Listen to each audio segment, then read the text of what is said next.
Así es esta guerra. Son nosotros, nos están superando como locos. Las voces más leales a Putin se han vuelto en su contra. Durante 4 años, el arma más poderosa del Kremlin no fueron los misiles, fueron los blogueros militares escribiendo victorias desde el frente. Llevaron la narrativa de que Rusia es invencible a millones de seguidores, celebraron cada ganancia, ocultaron cada pérdida. Ahora, esos mismos canales están escribiendo desastre, esas mismas voces están diciendo no podemos ganar, y no lo están susurrando, lo están diciendo abiertamente, públicamente frente a millones de seguidores. Rybar, el canal militar más grande de Rusia en Telegram, con millones de seguidores, admitió abiertamente la retirada en Zaporilla el 19 de abril.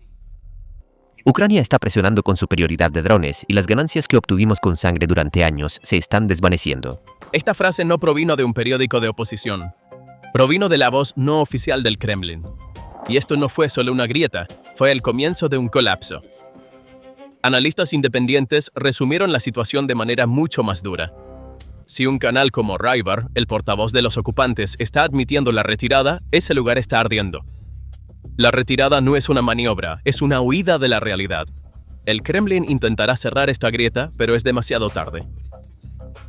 Las confesiones que vienen del frente de Zaporizhia han comenzado a pudrir la propaganda de Rusia desde adentro. Otras voces comenzaron a fluir a través de la grieta que Rybar abrió.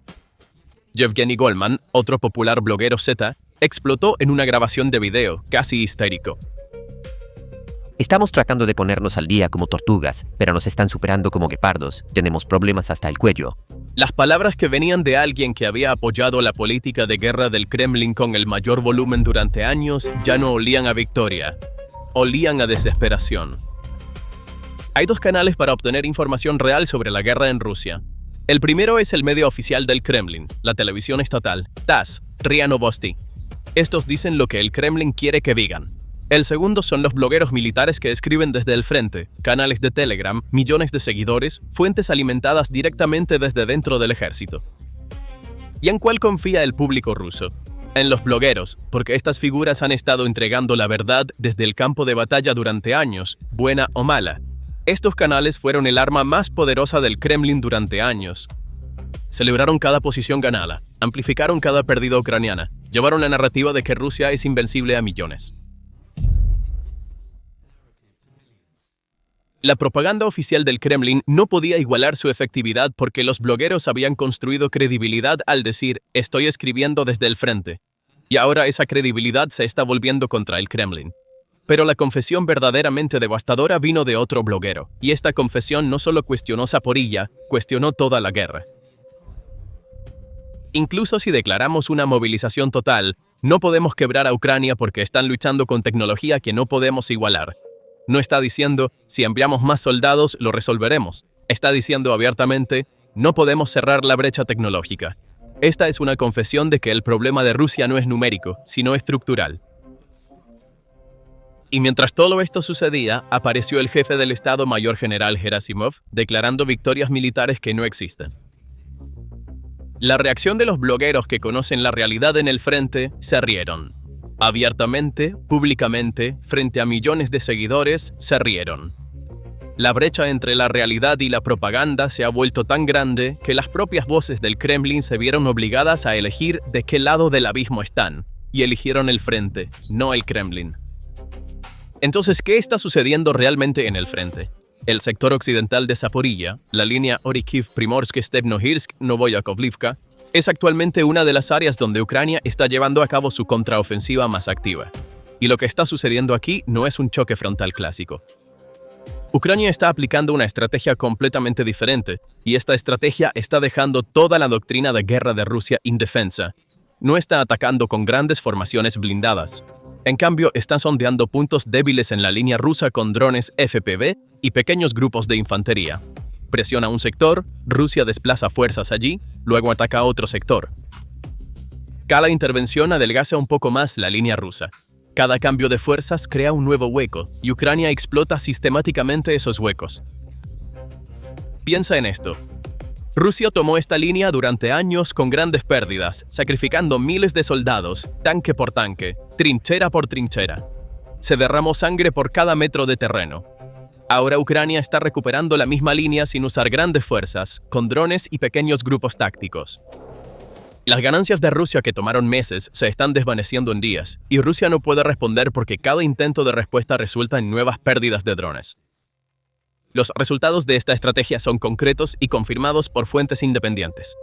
Según los mapas de ESW y Deep State, aproximadamente 480 kilómetros cuadrados fueron recuperados en el sur entre marzo y abril de 2026. 12 asentamientos quedaron bajo control ucraniano, 8 en Dnipropetrovsk, 4 en el Oblast de Zaporilla.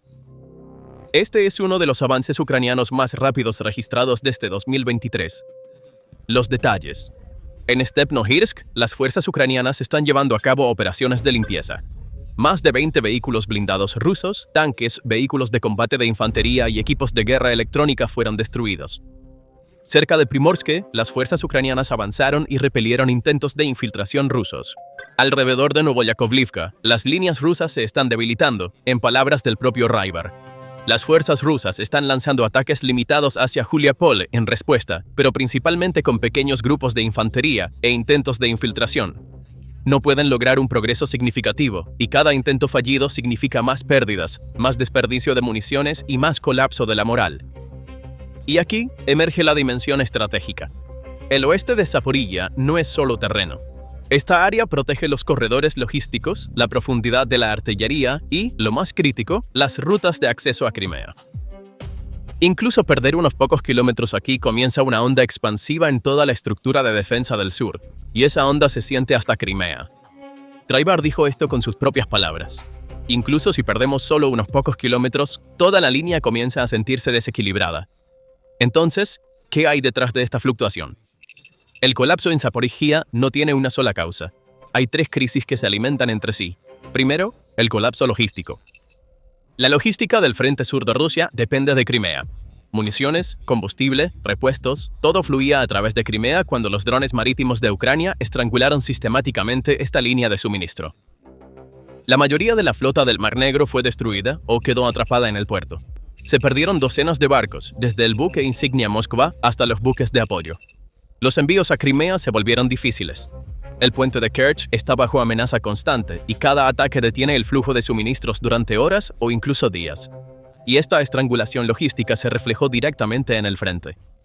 Los proyectiles de artillería disminuyeron, los vehículos blindados no pudieron ser reemplazados incluso cuando estaban dañados, los refuerzos llegaban tarde. La línea del frente de un ejército es tan fuerte como la línea de suministro detrás de ella, y la línea de suministro de Rusia en el sur se está rompiendo. Los blogueros lo resumen. Cuando la logística colapsa en el fondo, ya no puedes mantener el frente. En segundo lugar, la superioridad de los drones. Los operadores de drones FPV de Ucrania han establecido un claro dominio en el frente sur. Como dijo el propio Rybar, Ucrania avanza con presión de drones y no podemos responder.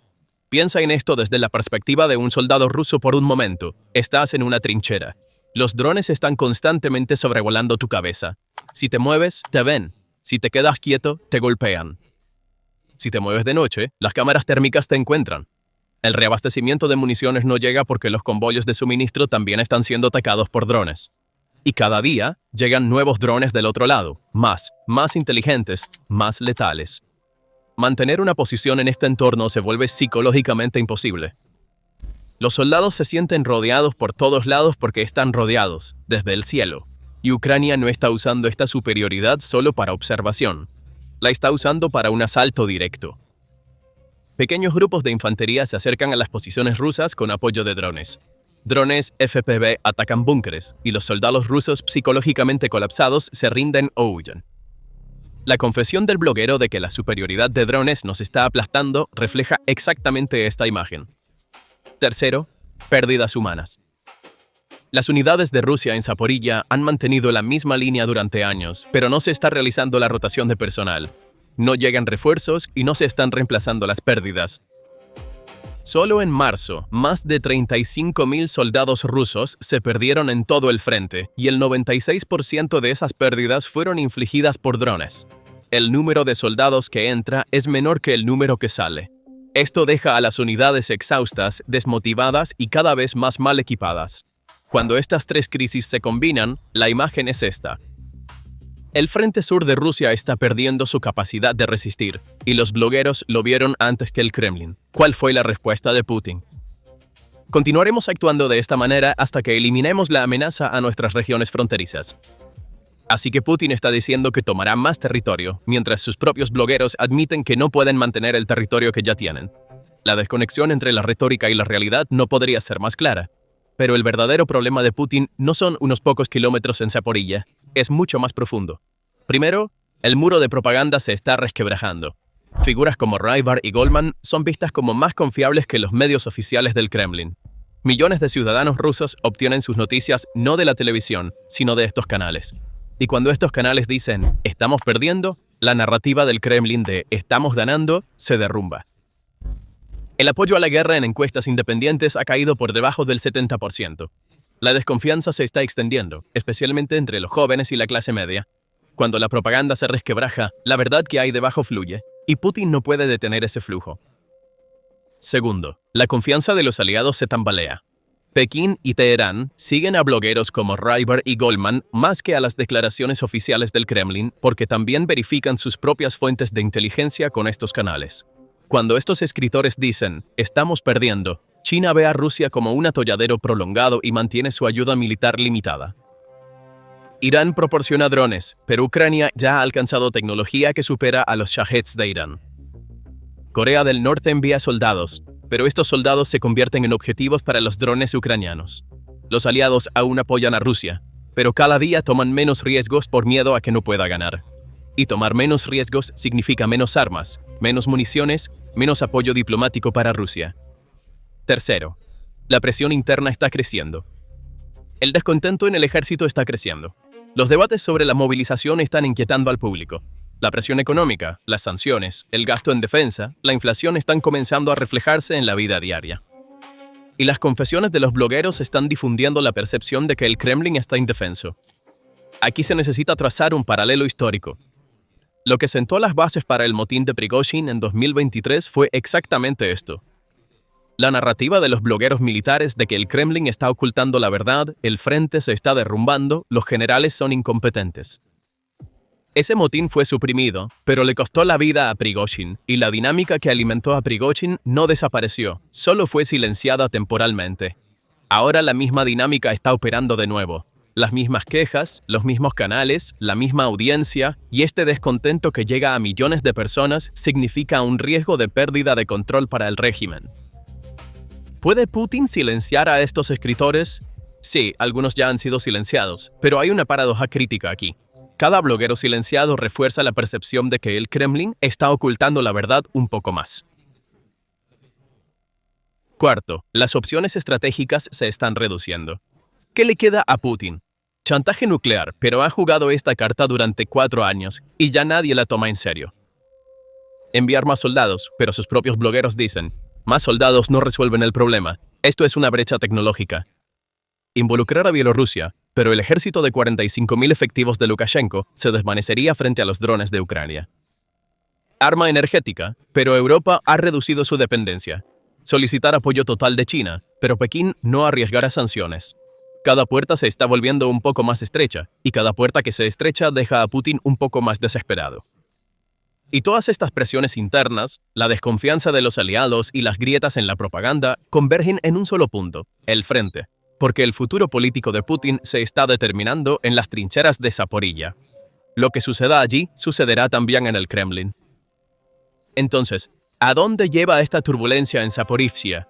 Una cosa debe decirse claramente, todavía no hay un colapso general. Rusia sigue manteniendo capacidad de ataque en Donetsk, sigue produciendo drones, sigue enviando soldados, pero la tendencia es unidireccional, y esa dirección es en contra de Rusia. La importancia estratégica de las grietas que se acumulan en Zaporizhia es enorme. Esta área determina la seguridad del corredor logístico que conduce a Crimea. Si Ucrania avanza lo suficiente en el oeste de Zaporizhia, las líneas de suministro que se extienden hacia Crimea se ven amenazadas. Y si se cortan las líneas de suministro de Crimea, toda la presencia militar rusa en la península está en peligro.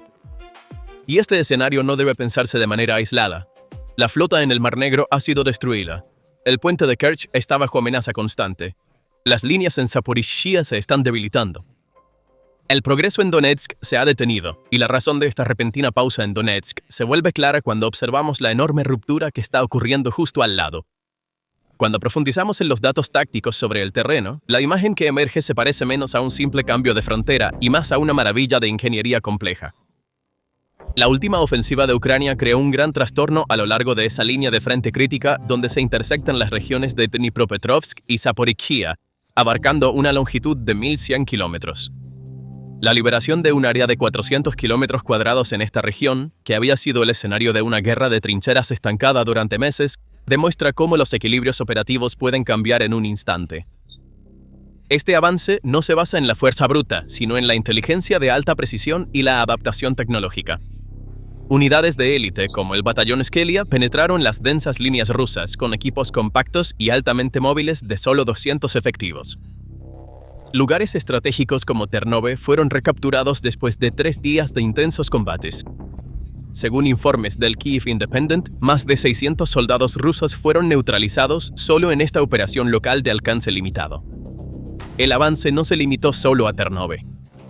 Las fuerzas ucranianas, aprovechando su impulso, despejaron rápidamente las aldeas de Orestopil, Oleksivka y Novogrigorivka, ampliando su control.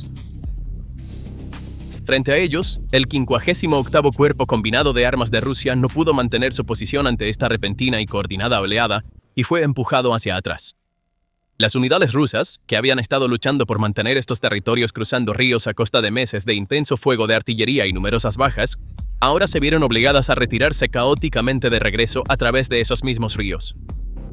La casi completa liberación del Oblast de Dnipropetrovsk significa que Rusia ha perdido su profundidad operativa en la región. Entonces, ¿cómo cambiaron de manos estos territorios mantenidos a un costo enorme durante meses en cuestión de semanas? La respuesta radica en una combinación de ceguera tecnológica y falta de adaptación táctica. A principios de febrero de 2026, los terminales de Starlink que Rusia había estado utilizando ilegalmente para todo, desde comunicaciones básicas en el campo de batalla hasta ataques con drones, de repente se desconectaron. Sus comunicaciones fueron cortadas. Su coordinación colapsó. Quedaron completamente ciegos. Ucrania aprovechó inmediatamente esta oportunidad desplegando la táctica de escuadrones cazadores compuestos por 12 a 20 soldados. Drones de reconocimiento identificaron el objetivo. Los drones FPV realizaron el primer ataque y luego el pelotón cazador completó la operación de limpieza. Este ciclo de identificar, atacar y limpiar se completó en minutos, neutralizando a las unidades rusas antes de que pudieran siquiera entender lo que estaba sucediendo. La gravedad de la situación se resume perfectamente con las palabras de un comandante de batallón de la 95ª Brigada de Asalto Aéreo. Infiltramos detrás de las líneas enemigas bajo la cobertura de la nieve y la niebla y destruimos sus drones de reconocimiento. Ya no podían ver lo que estaba sucediendo en las líneas del frente. Rodeamos aproximadamente a 60 soldados rusos. Sin embargo, el detalle más sorprendente fue este. Las posiciones rusas por las que habían pasado los paracaidistas no se dieron cuenta de que estaban rodeadas hasta una semana completa después. Esta profunda brecha en el campo de batalla no fue simplemente una retirada local. Informes del campo e inteligencia satelital proporcionada por el Instituto para el Estudio de la Guerra indican que la maniobra de Ucrania está interrumpiendo los planes ofensivos de primavera y verano de Rusia para el año 2026, que había estado preparando durante meses. El impulso estratégico que Moscú había acumulado para una operación de gran envergadura a lo largo de los ejes de Pokrovsk, Lyman y Zaporizhia se ha disipado en gran medida debido a esta crisis repentina que estalló en el sur. Cuando ocurre un colapso tan profundo en un solo punto del frente, te ves obligado a sacrificar tus mejores unidades para restabilizar las líneas defensivas. El mando ruso se vio obligado a trasladar unidades aerotransportadas BDB y Marines a la apertura en el sur para cerrar esta gran brecha. Estas unidades se suponía que serían la fuerza de choque de la ofensiva de primavera planificada en las direcciones de Pokrovsk y Lyman. Ahora están actuando como bomberos en el sur, y el efecto dominó. Cada unidad desplazada para reforzar la defensa en el sur debilita los planes de ataque en Donetsk. Mover unidades en un sector deja posiciones en otro sector sin defensa. El problema no terminó con el agotamiento de las reservas rusas. El ejército ucraniano ha convertido esta área recién capturada de 400 kilómetros cuadrados en una trampa masiva para Rusia. Evitando errores pasados, Kiev lanzó un esfuerzo de ingeniería masivo en estas regiones, construyendo fortificaciones de concreto en niveles. Las líneas del frente de las posiciones recién establecidas se han transformado en zonas de muerte impecables, integradas con baterías de artillería y drones FPV. Los pasajes estrechos y cauces de ríos en el terreno fueron diseñados para atraer un posible contraataque ruso hacia lo que equivale a una máquina de muerte. Estamos viendo los resultados del concepto de guerra con drones de Ucrania alrededor de Mirhorod. En febrero, 40 antenas de comunicación rusas fueron destruidas. En la primera semana de marzo, 22 más fueron eliminadas. La red de drones de Rusia ha sido desmantelada sistemáticamente. El mismo concepto se está aplicando ahora en el área de 400 kilómetros cuadrados que ha sido recuperada. Después de retomar el territorio, Ucrania lo está transformando en una fortaleza inexpugnable. La casi completa expulsión de Rusia de Dniprovsk también ha creado una ruptura fatal en la cadena de suministro. A medida que las líneas logísticas se empujaron hacia el sur, el corredor de suministro crítico entre Crimea y Mariupol ha quedado completamente dentro del alcance de los misiles HIMARS y ATAK-MS. Los convoyes que transportan combustible y municiones son ahora blancos fáciles. Las tropas rusas empujadas a través de los ríos están siendo atacadas 24 horas al día, 7 días a la semana, por drones ucranianos mientras intentan asegurar suministros a través de puentes de pontones improvisados. El estrangulamiento de la logística hace que las rotaciones de tropas y la evacuación de los heridos sean imposibles, desencadenando una reacción en cadena de insubordinación en las líneas del frente. ¿Cuándo crees que se producirá esta ruptura? Comparte tus pensamientos en los comentarios. No olvides suscribirte al canal y activar las notificaciones para estar al día con los últimos análisis de PPR Global. Gracias por elegirnos.